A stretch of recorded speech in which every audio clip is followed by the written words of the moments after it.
Loyalty described as, do you care? And I care, and that's why I'm on this show. Comes a time, here we go. I'm a sucker for Oteil, man. I saw that same feeling that I have, that would he filled a void that I didn't even know existed. It feels so good to, as Ben said, to try to do something about an issue as opposed to complaining. If you can't help, don't hurt. If we could just all get out there and throw cream puffs at each other, maybe things would, instead of bullets and angry words, it would be better. When you stop laughing, you stop living. There's a worldwide surge in interest in mushrooms. It was deep, man. It's not that TM makes your mind quiet down there. It already is. We're just stuck up here. We've lost access. And Jumpin' Jack Flash came out by the Stones. So I thought, all right, perfect, man. I'm gonna drive. And I started driving through the neighborhood, and I got a text from Mick Jagger. People saying that, you know, what we do is non-essential. Well, playing those few gigs that you saw me at felt pretty essential to me. It wasn't like they were clapping from here. It was they were clapping from here. My view of things is that death is the last and best reward for a life well lived. Like, it's the strangest of places if you look at it right, you know? If you're liking what you're hearing, head on over to patreon.com/comesatimepod and get your bus pass for an extra episode every week. Hey, everybody. Welcome back to another episode of Comes a Time. That's Oteil. And that's Mike, I think, actually. Wherever you are. Yeah. It's good to see you, buddy. How are you, man? I'm good. I'm super tired, but you know that good tired from Roots Rock Revival. It was, man. And I got to tell you, man, we were going to do this thing, The Word, which is Robert Randolph and Medeski and Luther Dickinson, and Robert Randolph couldn't make it, so we brought up Roosevelt Collier and this other cat, Ray, that actually went to Roosevelt's church. They knew he hadn't seen him in 10 years. Wow. So he's playing this low baritone guitar. He usually plays bass. And at one point, Roosevelt goes, you need to hear bruh play the steel. So they sat next to each other and he started this song. And then they would trade solos. They would just rip. And then they're sitting right next to each other and he'd hand the steel to Roosevelt. Roosevelt rip, hand it back to him. Holy and it just kept notching up like this till I was like, well, we put the revival in Roots Rock Revival for sure this time. The legit, it was unreal, man. It was unreal. Man. So I'm worn out, but that good totally tired. Emptied the gas tank. Yeah. Good. Right after emptying it on tour. I know, you dove right back up. But at least this was cool because you didn't have to it was one travel. It was one long stay. It wasn't, and the pictures were incredible. They really were. Today on the podcast, we have Mark Rodriguez. This was a really interesting. He's an artist who also created a book that is incredible. Like, we learn all about his book. I want to get the name right. After All Is Said and Done, Taping the Grateful Dead, 1965 to 1995. And he dove real deep into the minutes of Grateful Dead meetings, history of taping, the decisions to allow taping or actually solidify a space for tapers, and kind of everything that comes with what made those tapes that we listen to. And it's a really interesting chat. It's a passion project. Super cool. I am so the subculture thing never gets old to me. Yeah. And the more I look at the Grateful Dead and the Allman Brothers and this whole scene, the pranksters, all of it together, it's as heavy as any scene. It's just as rich and deep historically as jazz or blues or, obviously classical music goes so far back, but its roots are in that. So it's just, and carnies, professional wrestlers, just all the subculture thing. Yeah. Tattoos, I just went to my first card show because Nigel was getting some Pokemon cards and they had WWE and UFC Nice. Got some of my first cards, and it was weird. Like some of the characters around, and just like sitting there and watching the subculture. Yeah. I saw a straight up alien there, and his dad. I was like, I really wish Jess was there. The guy I went with, I couldn't tell, but it's the same thing. You hear the stories of just the tapers and all, getting the minutes to those meetings and stuff to see what was actually talked about and what was intentional. Yeah. And then even some of the things that were just like, well, let's just try this, just throwing stuff against the wall. Yeah. It never gets old. It never gets old to me. And it's great because you know what? This is the Grateful Dead fans, music fans, anybody that's involved, like someone who loves and is passionate about anything is always looking for more food. You know what I mean? So he's just setting up a 5-pound book of stuff to look at and read. And that's really incredible. So hats off to Mark for making this book. And it's a decade-long process. And glad he joined us. And thank you guys for joining us for another episode. We're here on Osiris, home to so many great podcasts. You can check them out at osirispod.com. And for an extra episode each week, go to patreon.com/comesatimepod and join us for a bonus episode each week. Oteil, you got some Oteil and Friends shows coming up. Super excited. Yeah, I am. And how about you, man? Yeah, opening up for Seinfeld? Oh, no. I didn't open up for Seinfeld. No. I did a spot in front. No. Let's. No. He was on after me. I just happened to go on. Hey, man, if I go on before Hendrix, I'm saying I open for Hendrix. I don't care. Yeah, maybe. Yeah. That's New York comedy. New York comedy. You never know who's going to be going before you or after you, but it was neat. That was a lot of fun. It was a good time down in New York. That was a great text to get. I was like, oh man, yeah, bro. So good luck on that. We'll see who else you end up doing shows with. Opening for this week. Yeah. Well, thank you everybody for listening, and we'll catch you next time.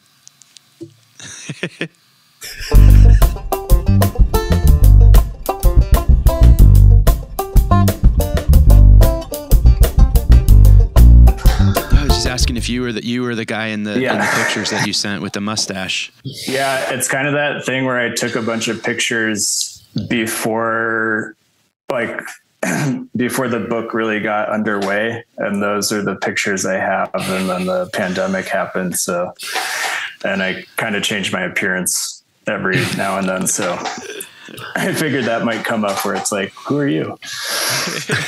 It was a heck of a mustache. Yeah, it was the Zappa mustache. So yeah, the Welcome Back Cotter. Yeah. So you're currently in was it New Mexico? I am in New Mexico right now. Yes. So nice. It doesn't look like it, of course, because I have white walls. But how did you end up there? Is that where you're from? No, I'm originally from Chicago, but I was living in Los Angeles for the last 14 years or so. And then as the pandemic started, my wife and I started to try and figure out what the point of being in LA was. And our conclusion was that LA just had a great diversity of food options.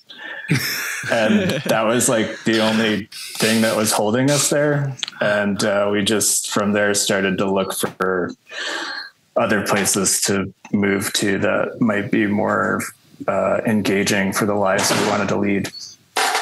And New Mexico kind of checked a bunch of boxes for us. So we ended up here. How are you liking it so far? It's great. It's very quiet, which is much desired, and don't hear helicopters raging over my head every 5 minutes. Wow. And, there's great hikes like 20 minutes away or even less. And, I keep thinking, because I'm, a city boy through and through, so born in Chicago, like all I know is city, but being out in a more rural area is, doesn't freak me out. It's nice, and I'm getting acclimated to it just fine. It's nice after all that city life to like flip it. You know, my aunt lived in the Bronx forever, and very late in life, like 70s, she moved to Colorado Springs. She's like, enough. I had enough. And she loves it. Colorado Springs is beautiful. She's growing weed out in her backyard and shit. I mean, I thought I would never get to a point where I could actually facilitate a move away from a city center, but having figured out that it's possible was, you know, I'm pleased as punch. I'm very grateful. It's like an amazing opportunity that I don't think a lot of people get to do from a city. And also people from a city might just get freaked out by, you know, rural life. The quiet. Yeah. Yeah. Quiet is hard for some people, for sure. I wonder about that too. Why that, like, maybe just the noise of the city might keep people in the city. You know what I mean? Like, absolutely. Just that baseline rumble of, you know, ambulances and people talking and stuff like that. Horns and just everything. You get in the quiet and you're like, ah, shit, my brain. Yeah, exactly. I can hear it now.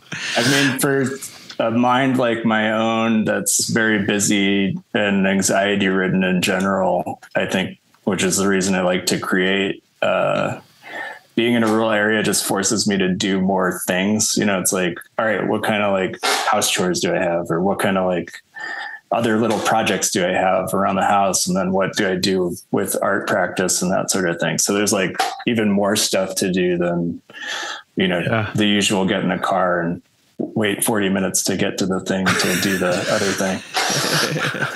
I love the it's never really quiet. Like, Earth is not a quiet place. No. But without all the other like crap noise, I tend to go focus on, and that's the first thing I notice when I get back home. I'm like, I hear insects again. Yeah. You know, it's just so many myriad sounds if you just sit quietly that the city drowns out.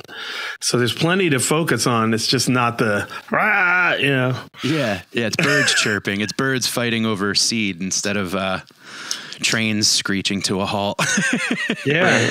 Or you hear 6 different kinds of birds. You're like, wow, that's these two are having a conversation. I don't know. I just like I'm a city boy too. My parents are New Yorkers. I was born and raised in DC. I've been in a big city the entire time, and I'm still in the city. It's a little city, but I started living more out in the country when I rode motorcycles. And then just like now, honestly, no joke, the smell of cow shit gives me like, it triggers me in a good way. I'm like, but you never smell because your windows are usually up when you're driving, you know, but if I smell it, it makes me think of motorcycling. So I totally successfully flipped it. You must have loved being up at Roots Rock then, because that's cow shit city up there. Dude, a black bear. So they gave me a golf cart this year because now I'm the old guy. I'm the senior member. So we have this music camp up in the Catskills called Roots Rock Revival that one of the drummers from the Allman Brothers started. Oh. And we've been doing, it's our 9th year. And the kids are, you know, I didn't have kids when we started. So I got the kids in the back of the golf cart and I see a baby black bear over here coming this way to cross the road. And I'm going like this to go to breakfast. Oh, man. And it's way in front of us. And I spot him on the other side down where our campers are, which means that's where Mama is, Big Mama. Oh, man. But here comes this black, and I tell the kids, look, black bear, because we talked about it on the way up. And he went across the road and up into it. Dude, it was a family moment. They were freaking. Wow. We saw like 4 or 5 deer at dusk every day on the side of the hill going back. And it's just one of those like total nature. There's a mountain lion up there. Sure are. Yeah. Like it's a little, you know, and these guys were camping down there. But the kids loved it, man. And you can hear everything. It's like, it's super quiet. Sometimes the quiet is the loudest part. It's the thing I like to describe to people when they ask me how it is living in a more rural area is that it's kind of like, I think the dynamic is that like, and I'm just relating to your black bear experience. It's like with nature, nature's the main thing against you. So like it's nature versus man, putting it in that kind of conflict kind of theme. And then like the city is more man versus man. Like, if I'm to put it into like a narrative structure, I guess. For sure. But nature's also the show. Yeah. Yeah. Which is cool because if you just sit and chill, there's so much going on. You're like, wow, this is a great show. Like if I could just slow down for it, but you got to be saving some money on that state tax, bro. People say I can't afford to move. I'm like, how can you afford to stay? That's it right there. Yeah. How can you afford to stay? LA had a huge exodus when COVID hit. So did New York. Right. But now New York is the highest price rent ever in New York City history right now. Mike, you're in New York, right? I'm right outside. Yeah. Yeah. Yeah. It is strange how that happened too, where it was like, move while you can in 2020 and 2021 because the prices are cheap. No one's there. And then as soon as everyone came back, it's like, let's raise it up. Yeah.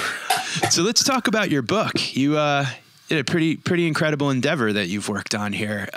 When did the project begin? The project itself, that's basically the book is documenting, started in 2010. And the book itself started, I'll say, negotiations in 2017. So it was kind of I always describe it as like two phases. There's the part where we had to get permission from Rhino and that whole rigmarole, and that took 3 years to do. And then the book itself, once it started moving, was a 2-year process. So all in all, over a decade's worth of work compiled into the 300-page 5-pound baby that got delivered as a book. It's incredible how much more patient I found that I had to be than I would have anticipated when I was younger. Like I just finished a project that it took 10 years from the idea to but it's worth it, if you can. Oh yeah. I love endurance, not endurance projects, but like time-based projects that just take forever. 'Cause I feel like you kind of live your life and you start inserting subconsciously kind of your life into it over time. And so it makes it so much more enriching to kind of be a participant in your own project, but also to look back on it and be like, oh yeah, I did this at this point in my life, which was maybe 2 or 3 years ago or whatever it is. And I learned this, and, I've made this decision as a result of that, which totally changed the projection of the outcome and all that sort of thing. So I kind of prefer long-term over short-term. Music's different, I think, because it's such an immediate art form. So, but could also take a long time to make a creative project, happen over the span of. Well, I feel like it never ends with music. So it's just like the ultimate marathon from the day you start to the day you die. Literally. Yeah. Yeah. And then, and certainly with projects, like you say, there's the art part, then there's the business part. And the business part can really, it's bad enough getting inspired and not wanting to trash my ideas, but then the business part is just like, suffocates it. Yeah. It's a dance between you being this creative act or person or force or whatever you want to call it. And then you're dealing with people that like that maybe, or they are creatives themselves, but then you have this intermingling of people that aren't exactly creatives, and all of them have different amounts of power and sway and contacts and all that stuff. So you kind of got to be real patient with the whole process. Well, I wanted to ask you, you were talking about working with creatives and non-creatives. Was this purely a solitary project for you, or did you have someone you were working with doing the book? Oh, no. It was with Anthology Editions, which is the publisher. And there were, I worked alongside like A&R basically for the 3 years getting the, rhino stuff sealed away. And then it kind of was my own kind of thing, doing the research that I wanted to do and kind of, dealing with the content that I wanted to show. And then I worked with an editor who is really gracious and nice to work with, given that I'm really nitpicky and like almost like too OCD and like annoying in that regard. Cause like I love options and I'm like, oh, we could do this and this and this, and then I worked with the designer to like work together. So I kind of worked alongside like all the separate parts that make up a book, pretty closely and intimately, which was fun for me because I kind of like bouncing stuff off of people, but I'm not sure if that's reciprocating the other end and that I'm not annoying the pants off of someone. Well, details aren't a bad thing, No, like, yeah. I have a friend, he says, I'm just OCD enough to be useful because he's a sound man. And, just wrapping all the chords and just like the details, like everything's tight and right. Yeah, that's an excellent point. And when you're doing research on something that you love and that you're passionate about, you want it to be, it's not like you're working on someone else's project. Like you want it to be as detailed and as succinct. And especially with this, topic and this subject, the tapers and everybody were extremely detailed and extremely OCD about their tapes. So. Right. Yeah. I mean, it's funny you bring that up because it's like knowing the subject matter the way that I do too, and working with, a book publisher who's like down for the cause, but everyone involved might not be that enthusiastic about the subject matter. So in terms of like, editing, it'd be like, oh no, we need this because so-and-so, is important because they're connected to so-and-so. And then so-and-so has this other, it's like story after story after storyline. And they're like, oh, okay. The spider web. Yeah. With the Dead family, it's not like, A plus B equals C. It's like more advanced, like what is it? C++. Kind of like mathematics, like matrix. 6 degrees. Yeah. 6 degrees from Kevin Bacon. Yeah, it's like 6 to 7 degrees of Dick Lavatla. Because honestly, I have so many, like every time I think it's unconnected with the Dead, it like connects back up to my childhood. Like I found a friend of mine who's like a big fusion head. I was telling him about Weir, and then maybe because we were talking about it, popped up in my algorithm like Bob Weir with Billy Cobham and Alfonso Johnson. And I was like, there you go. All your heroes and mine with Weir. Like it's really connecting up crazy. It's all connected. Yeah. It's so wild, even with doing this podcast where we end up like 20 episodes later, someone's telling a story that links up to something that we talked about 2 months ago or something. And then 3 months from now, we'll hear, it really is kind of, it's surreal. It's surreal. And in the tape world and in the collector's world, I mean, it must be uber that. Well, yeah, it's crazy. It's that, but I mean, also,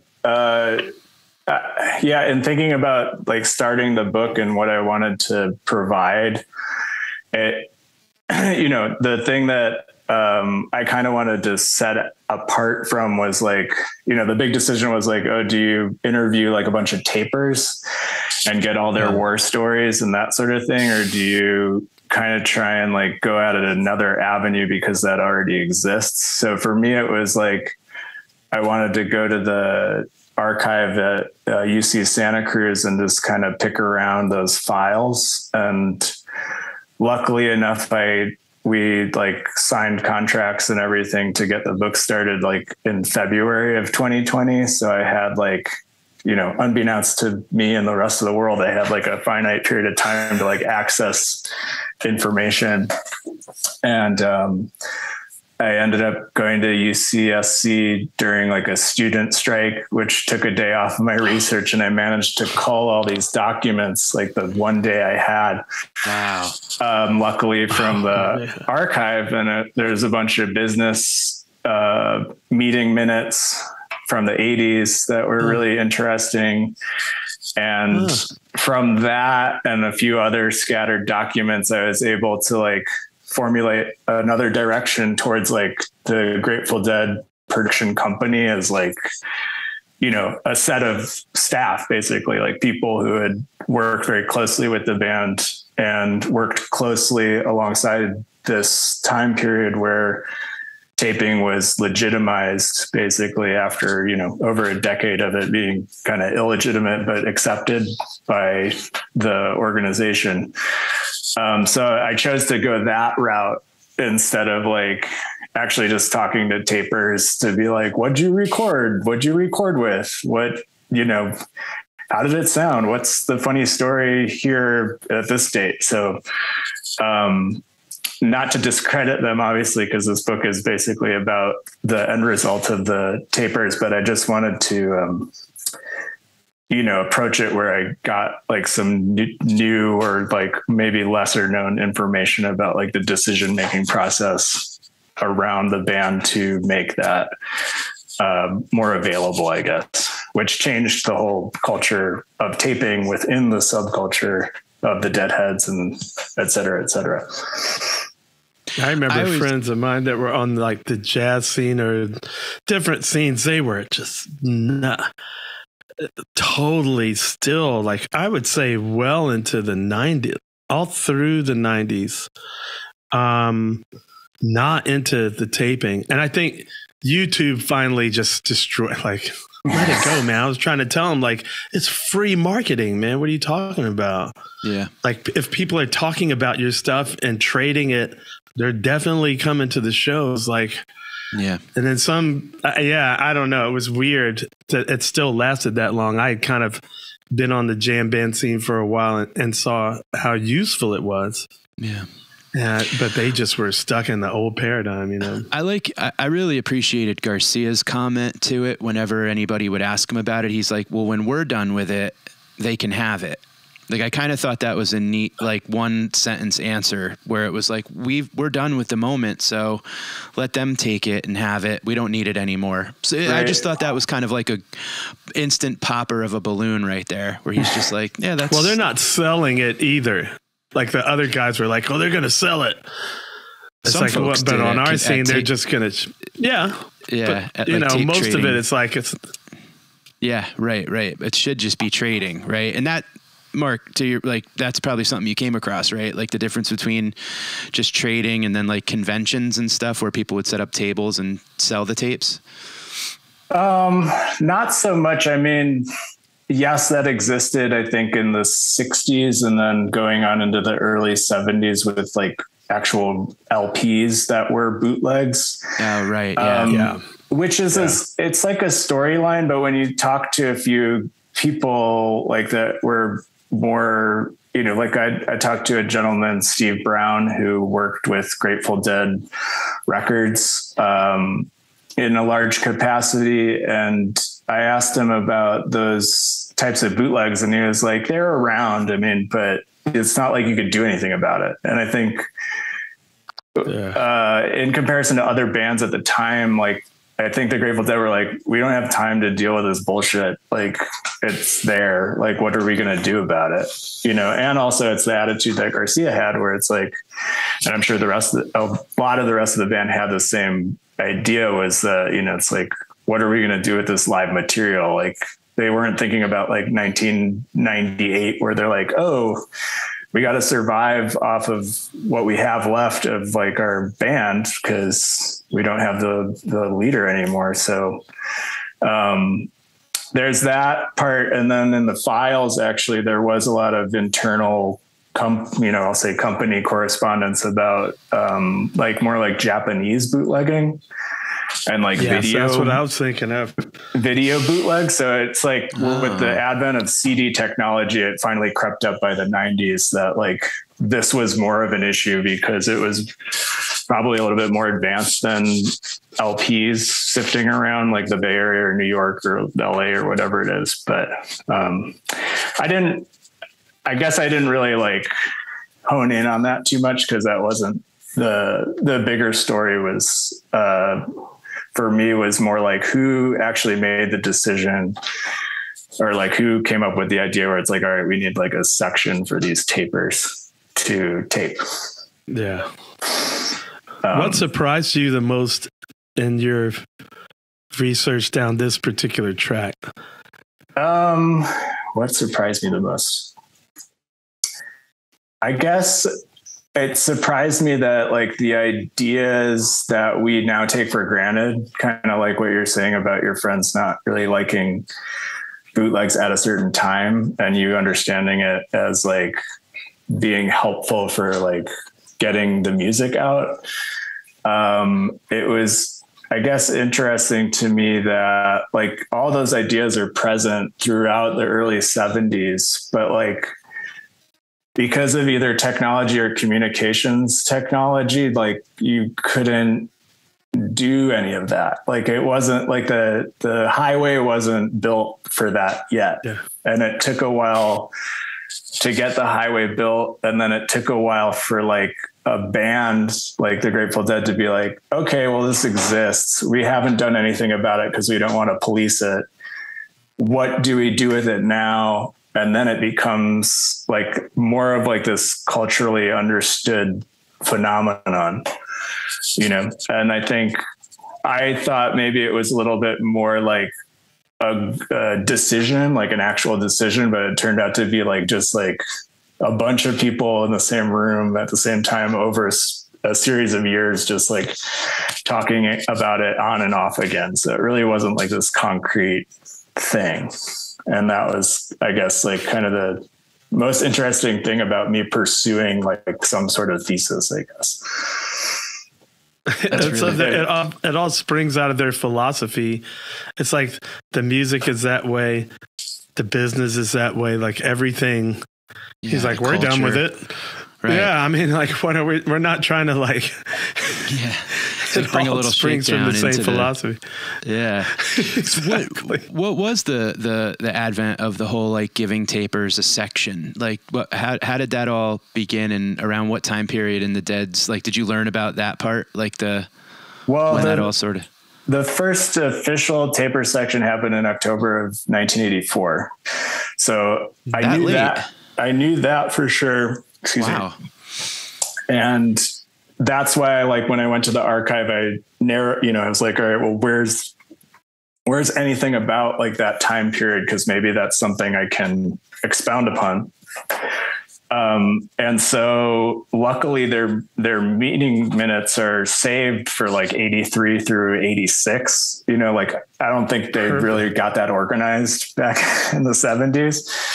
So you're looking at it also a moment in like the Grateful Dead's organization where they're like, we are Grateful Dead Productions. And we have also, you know, this is before GDM, Grateful Dead merchandise. So like they haven't really become the slick oiled, like capitalist oriented kind of entity that we all know now today, like, which has been functioning, you know, well since the 90s at least.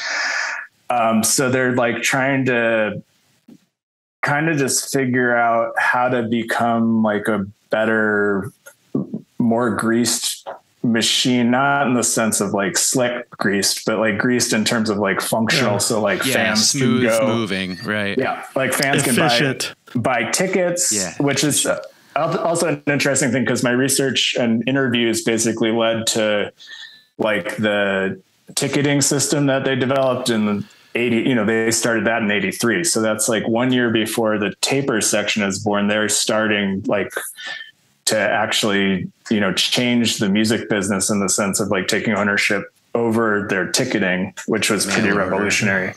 Yeah. Even though like mail order tickets had been offered by other bands earlier, you know, this was like a big decision to really like take over 50% of their tickets for any venue and control that. So you have that ticketing happening. You have a new like generation of Deadheads coming in like in the early 80s, and around 84, strangely, it seems like a lot of people jumped on the bus. And I think really what ended up happening, to go back to your original question, is like Dan Healy, the sound engineer, had been dealing with tapers since the very beginning, because the band was like, we don't want to deal with this. You do the sound, they're yours. And so what I found out is like, basically, unfortunately, I couldn't interview Dan, which I wanted to, but I didn't have access to him for whatever reason.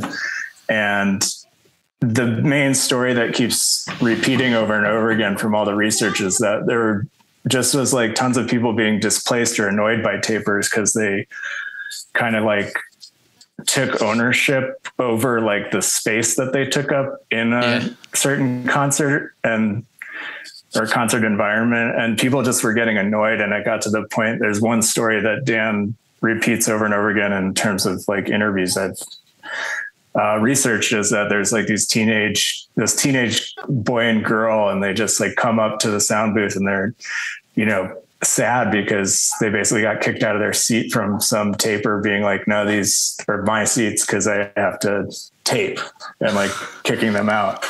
Yeah. And that being like the straw that broke the camel's back, so to speak. And then it was, it just materializes in these minutes, these business meeting minutes, as just like a pitch. And it's just like, should we try this? So I think it was just like, it's an annoyance. Actually, tapers, although we're all grateful for them doing what they have done and providing all this, archived sound, basically, they were really like annoying to the rest of the audience. There's always that creative tension. Well, my favorite thing is that it's like the band was already 20 years old. It's like, oh, maybe we should get the business together. Like they started 65, like in 84. They're like, okay, let's try. Yeah, totally. That's how long it took. What's up, everybody? This is Mike, and today's show is sponsored by Sunset Lake CBD, a Vermont hemp farm crafting affordable CBD products designed to help with stress and sleep without breaking the bank. Sunset Lake CBD is a majority employee-owned hemp farm located just outside of one of our favorite places, Burlington, Vermont. For years, Sunset Lake was a dairy farm producing milk for Ben & Jerry's ice cream. We had them on the podcast. In 2019, they diversified and started growing hemp for CBD. And Sunset Lake CBD crafts products with hemp grown on their family farm and ships them directly to the customer, cutting out all the cost associated with getting on the shelves at stores. They have CBD products for every occasion and offer tinctures, salves, edibles, coffee, smokables, and even for that anxious dog of yours, they have pet products. Ooh, I need to get some for my dog that's barking all the time.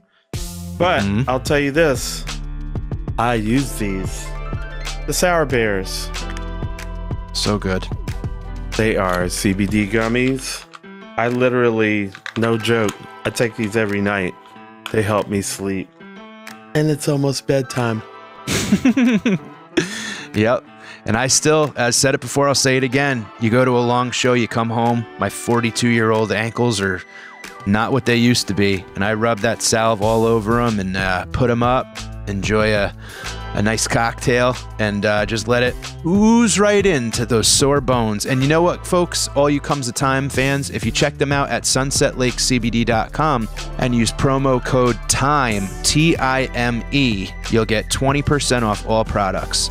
That's sunsetlakecbd.com. Use promo code TIME, 20% off all products. Sunset Lake CBD, farmer owned, Vermont grown. Thank you. Get you some.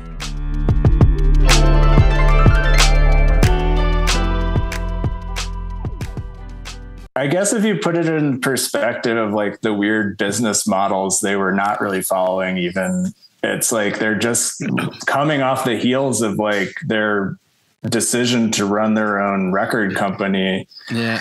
And like, what's that, like 74-ish? Yeah, and like like Wake of the Flood came out. I think that was the first one. Yeah. So like that money suck just from that being a bad business move at that particular time, probably took a few years to get off of that. And then, then they're like, oh shit, we need money. Like, that blows me away. I think it's hilarious too. If you like any interview from 80, 81, whatever, they're just like, yeah, well, the only plans we really made was just to go to Egypt. That was like the only thing that they cared about. And they're like, we did it. So it's like, all right, everything else is gravy after that. So that's interesting to think about that like, yeah, the 80s were kind of like, yeah, we need money. Going back to like working with many different people as if you're the creator, I'm not going to want to put that power dynamic on there, but like, just for conversation, it's like, say you're the main creator, like, and you just want to go to Egypt and you got to deal with like all this other crap, like, and all these other people. And that's the only thing you want to do. If you like get that and you're like, all right, I'm satisfied. Now tell me what to do. We're gonna need to make money. All right. Yeah. Go ahead. Find a way. Well, when I talked to Bob about it, it seemed like they knew they weren't going to make any money because they knew they wanted to bring like everybody along. So they're like, we're just going to do it. Yeah. Like whatever. We want this experience. We can do it if we don't try to like make money off it. If we're willing to just like lose our ass and just do it, it'll be the most memorable thing ever. That's the sense I got from Bob about it. I got that sense too from anything you see about Europe 72. I mean, they had like 2 buses filled with people like touring. Well, that's the philosophy. That's how I did everything. Right. To like have an idea. Bring the community. That I guess you could say is so big, it's too big, but maybe it's just left. Like, so it's big because like nobody did it before. Right. Like the Wall of Sound or taking like 500 people to Egypt or how many ever went. You know what I mean? But they were just like, let's just do it. The whole philosophy is, and the miracle is that they got away with it. Yeah. Yeah. Anybody else would. I know. I think in a podcast from a few podcasts ago, you guys were talking about like being isolated as a musician and how like, on the outside, it's like, wow, you're successful and you're like a musician and you're playing music and you're having a great time. And then it's like, you got to go back to your hotel room and wait for like 23 hours until the next show or whatever. And I think you were talking about it, Mike, in terms of like comedy. It's like you wait 23 hours to do like a 20-minute set and then you're fried.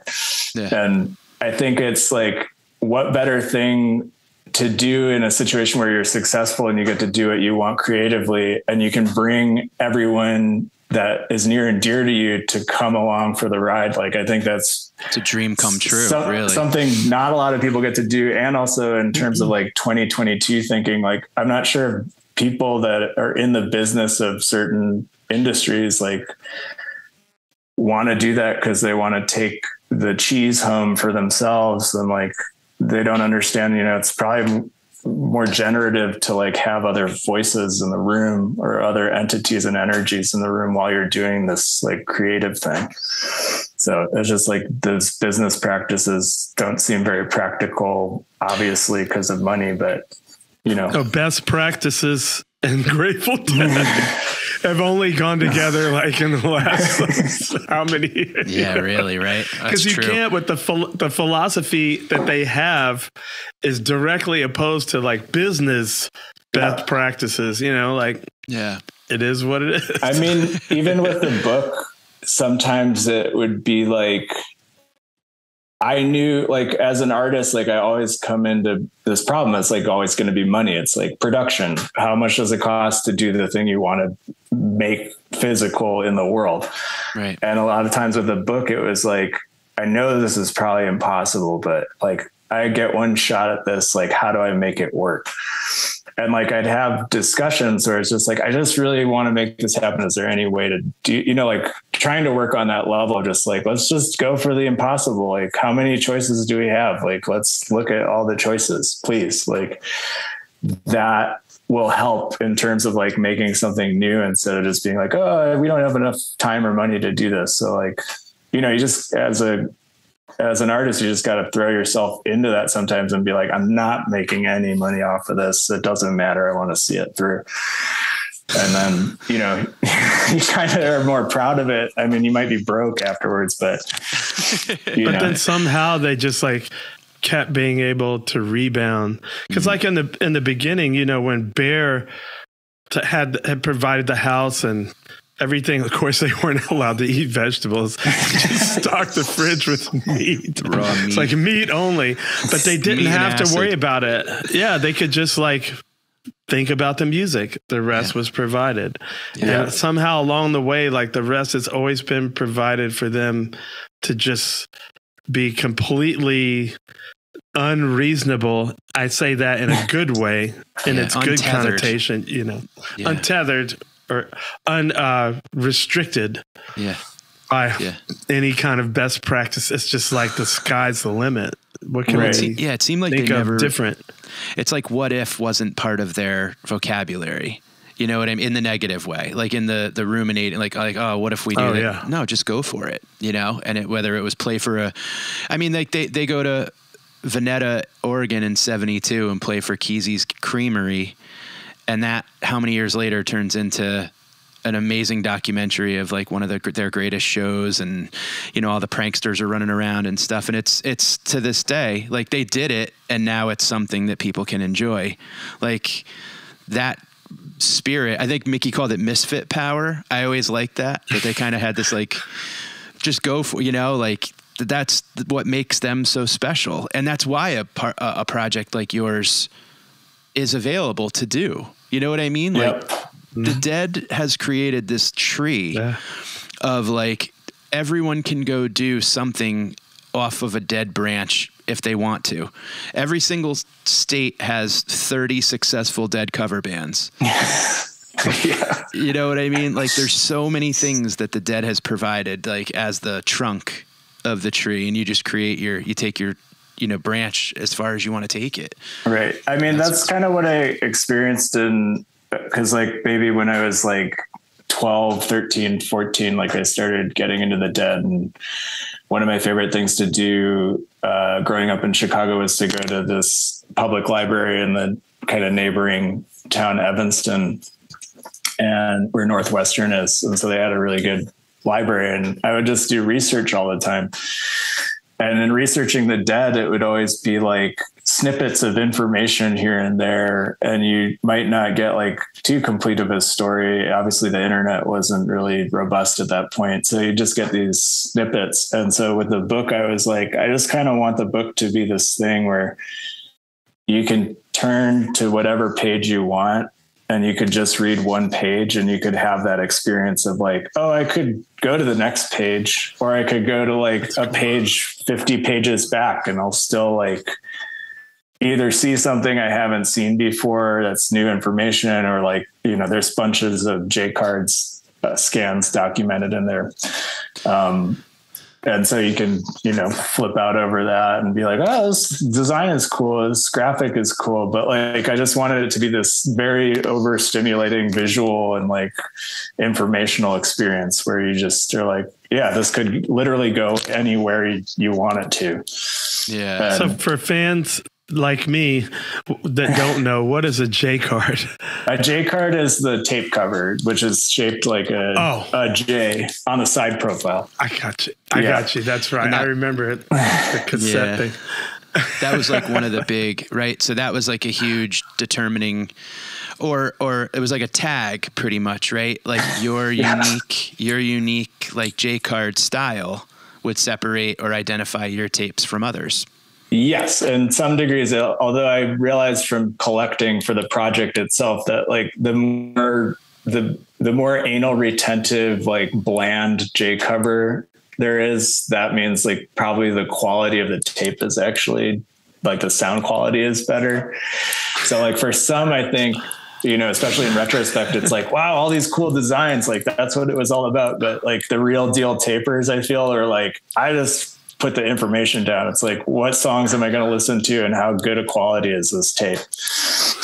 Yeah, it's so funny to think about that. Like I remember going to tape like conventions and stuff, and there would just be like tables of like crates and stacks of tapes, and some of them just said Dead, like Mars Hotel style, like without like one line missing from each letter, you know, like and then just a G lightning bolt D, and then the date, and then there would be the ones that were like Alice in Wonderland, like on a mushroom. Like it was like looking at like, you know, blotter art kind of. And I'm like, oh my God, it's intense the way, but you're right. It seemed like the more like plain and it's like the good stuff was on the inside of the tape.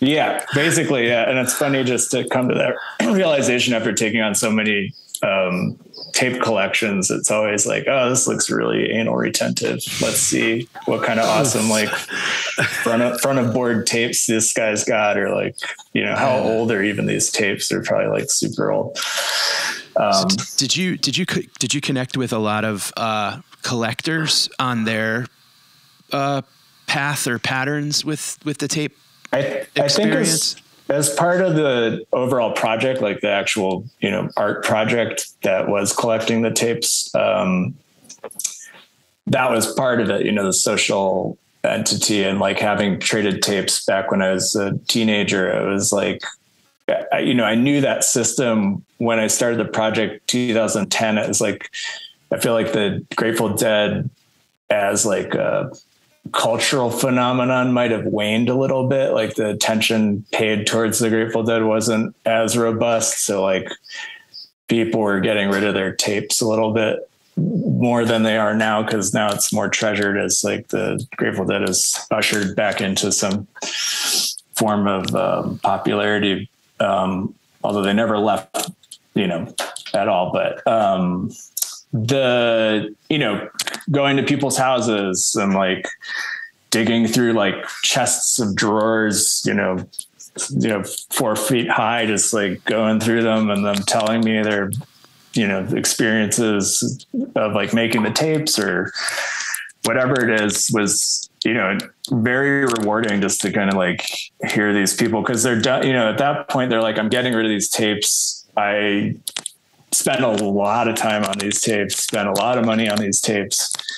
And in most instances, like I'm giving it to you because like I like what you're doing, and want them to have another life. So it's like kind of this cool thing to kind of be bequeathed this like meaty, it's like symbolic of just like this person's life experience intrinsic to these tapes, you know, embedded in them in some way. So like, I feel like that the spirit of the individual is encased in the tape collection itself. So like, you know, I still go through the overall collection and it's like, oh yeah, that's like John's collection, or like, oh yeah, Tom like gave me this tape, and like, you know, this is, you know, Tom's first show or whatever, you know, it's like everything has like value at that point in terms of like personal experience, not like monetary. Someone's life.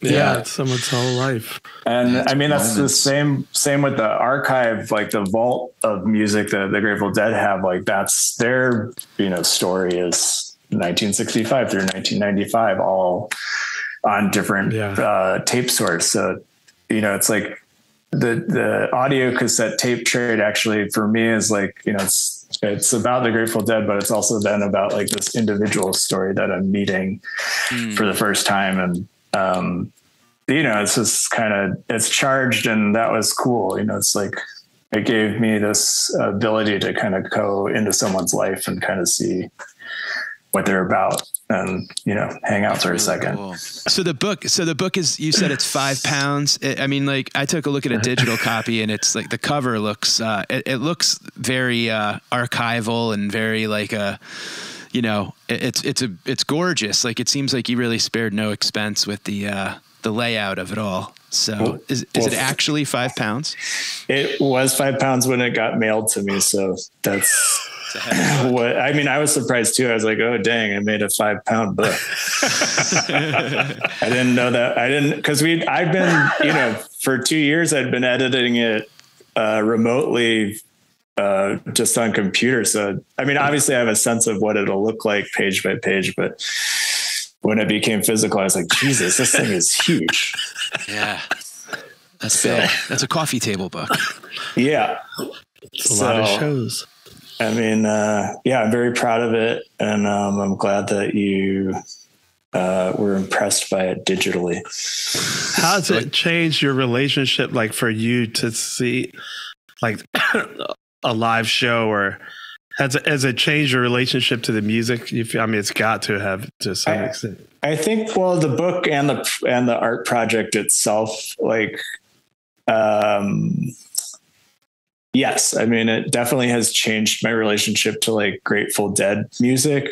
I have to take a lot of like long breaks from listening to the Grateful Dead. Yeah. So like, I mean, I think the common misconception with a lot of people and friends is always like, oh yeah, you're the Grateful Dead guy. Like, you've been listening to the Grateful Dead like yesterday, right? Or like, you know, are you listening to the Grateful Dead right now? And it's like, actually, like I might be on a 3-month break. Just it's like too much Grateful Dead music. We all have to, and I feel like the band probably themselves were probably like, I mean, Oteil, I'm sure you at times are like, all right, we're done with tour, time to jump into something else for a second, and then I'll get back to it later with some new insights. I like to let it hit me, like it's so ubiquitous that, and I don't shun it at home. So I like the kind of thing like where you're talking about your book, where you could get in at any point, just like open the book at random and be like, oh, that's cool. Yeah. And that's how I do. You got like 55 years.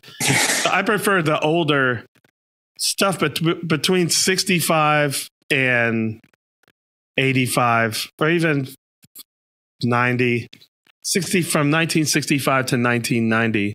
I like to just like pull a card out at random and just see, and it really hits me, especially with Phil, because I'm a bass player, but everybody, it's always changing. And I'm like, the keyboard player changes.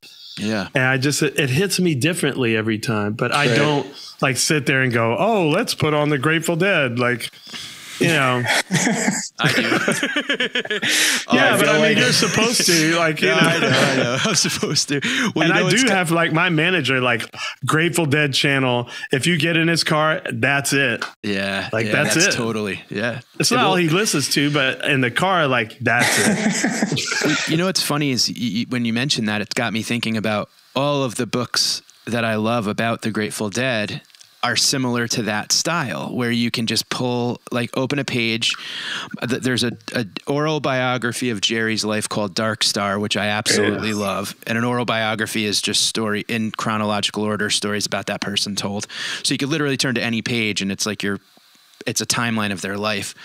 The Grateful Dead family album, Geraldine Branton Delius's book is amazing like that too, where you could just it's like a picture book, but there's little snippets and news stories and, fun fan written in letters. And then Linda Kelly wrote a book called Deadheads, and and collected all these stories from people.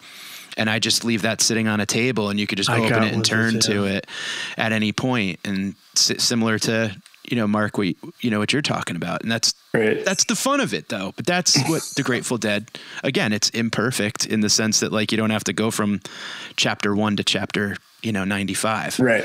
Yeah. I mean, I think I like, it's like I have high concentrated dosages of the Dead, and then I just need to like get clear, just be cleanse like your palate. Like be like, all right, what else can I get into? So I can like, let's listen to some jazz, or like, I don't know, like something like completely opposite, like ranchera music or something, and just like come back and like be like, all right, yeah, this is like, I missed this, like this, the energy's good or whatever. The sound of the, I never really listened to studio albums of theirs, but it's always been for the most part live tapes. So it's like, with the collection that I have too, it's like sometimes I could take hundreds of years to go through all of the tape, but some tapes surprise me in terms of just the quality. It's like, whoa, this is like not a soundboard. It's a front of board tape probably. And like, I can hear the audience. I can put myself right in there. Yeah. Those are fun. And it's like, it's like you're reliving that experience as best as possible based off of the document left. And that's cool. The stuff that kind of sucks me back in. It's like, all right, now like I'm doing this every day for, until I get sick of it. So, that's awesome that you put this book together, man. Where can people find it, and how can people find, more information about it? So they can go to Anthology Edition's website, which I unfortunately don't know off the top of my head. We'll find it and put it up in the... Yeah, we'll put it in the notes. But easy to Google search, obviously. And it will be available on September 20th, and it actually is available for pre-order today. Awesome. So it is available through them and probably will be distributed to booksellers nationwide shortly. Excellent. Fantastic, man. Well, That's congratulations, great. man. Thank you. And thanks for having me on your podcast. This was fun. Yeah, absolutely. Yeah, 10-year pregnancy. You deserve to get some podcasts out of it. Yeah, I was just about to ask, what's the next band you're going to do this on? Are you going to do an Almonds? I mean, I'm open for anybody wanting to employ me to do research, but as for now, I'm going back into my quiet art studio life. Cool. We'll enjoy that and enjoy New Mexico. Thank you. Thanks for joining us. Absolutely, brother.